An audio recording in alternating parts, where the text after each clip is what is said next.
ಮನೆಯಲ್ಲಿ ಜೋರಾಯಿತು ಮಂತ್ರಿಗಿರಿ ಕಿಚ್ಚು. ಜಿಲ್ಲೆಯಲ್ಲೂ ಆಕ್ರೋಶದ ರೊಚ್ಚು. ರೆಬೆಲ್ ನಾಯಕರಿಗೆ ಡಿಕೆಶಿ ಖಡಕ್ ವಾರ್ನ್.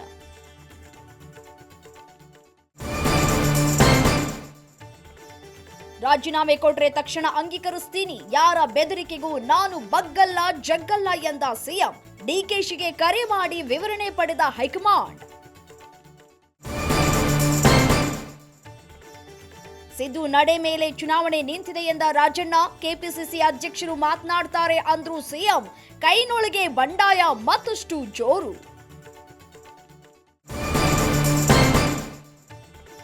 ನಾನು ಕಾಂಗ್ರೆಸ್ಸಿಗ ಅನ್ನೋದಕ್ಕೆ ನಾಚಿಕೆ ಆಗ್ತಿದೆ. ಸಚಿವ ಸ್ಥಾನ ತಪ್ಪಿದ್ದಕ್ಕೆ ಸಿಡಿದೆದ್ದ ಟಿಬಿ ಜಯಚಂದ್ರ. ಹೈಕಮಾಂಡ್ ವಿರುದ್ಧವೇ ಸೀನಿಯರ್ಸ್ ಸಿಟ್ಟು.